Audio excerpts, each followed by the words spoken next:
नमस्कार दोस्तों। दुनिया में भारत एक आस्था का केंद्र है। यहाँ पर कई चमत्कारिक और रहस्यमयी मंदिर है। इनमें कई ऐसे मंदिर हैं जिनके रहस्यों को आज तक वैज्ञानिक भी नहीं सुलझा पाए हैं। ऐसा ही एक भगवान श्री कृष्ण का मंदिर है जो दक्षिण भारतीय राज्य केरल के तिरुवरपुर में स्थित है। माना जाता है कि यह प्रसिद्ध मंदिर करीब 1500 साल पुराना है। आइए जानते हैं इस मंदिर के रहस्य के बारे में। इस भगवान श्री कृष्ण के मंदिर से कई किंवदंतियां जुड़ी हुई है। बताया जाता है कि वनवास के दौरान पांडव भगवान श्री कृष्ण की मूर्ति की पूजा करते और उन्हें भोग लगाते थे। पांडवों ने वनवास समाप्त होने के बाद इस जगह पर भगवान श्री कृष्ण की मूर्ति छोड़कर आ गए थे, क्योंकि यहाँ के मछुआरों ने मूर्ति को यहीं छोड़ने का अनुरोध किया था। मछुआरों ने भगवान श्री कृष्ण की ग्राम देवता के रूप में पूजा करनी शुरू कर दी। हालांकि मछुआरे एक बार संकट से गिर गए तो एक ज्योतिष ने उनसे कहा कि आप सभी पूजा ठीक तरह से नहीं कर पा रहे हैं। इसके बाद उन्होंने भगवान श्री कृष्ण की मूर्ति को एक समुद्री जल में विसर्जित कर दिया था।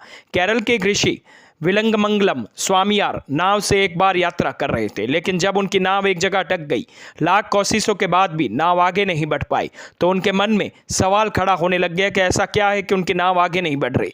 इसके बाद उन्होंने पानी में नीचे डुबकी लगाकर देखा तो वहाँ पर एक मूर्ति पड़ी हुई है।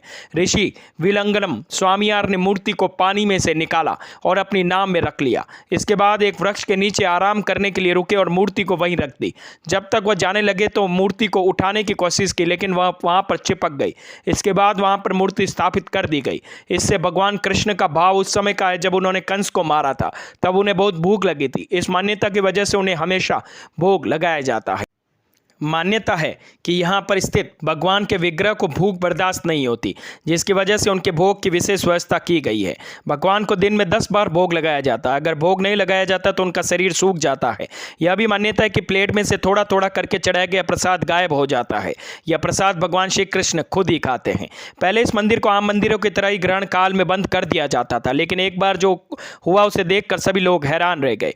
ग्रहण खत्म होते होते उनकी मूर्ति सूख गई, कमर की पट्टी भी खिसक कर नीचे चली गई। इस बात की जानकारी आदि शंकराचार्य को हुई तो वह खुद इस तथ्य को देखने और समझने के लिए वहां पहुंचे। सच्चाई जानकर वह भी आश्चर्यचकित रह गए। इसके बाद उन्होंने कहा कि ग्रहण काल में भी मंदिर खुला रहना चाहिए और भगवान को उस समय भी भोग लगाया जाना चाहिए। आदि शंकराचार्य के आदेश के मुताबिक यह मंदिर 24 घंटे में सिर्फ 2 मिनट के लिए ही बंद किया जाता है। मंदिर को 11:58 पर बंद किया जाता है और इसे 2 मिनट बाद ही ठीक 12 बजे खोल दिया जाता है। मंदिर के पुजारी को ताले की चाबी के साथ कुल्हाड़ी भी दी जाती है।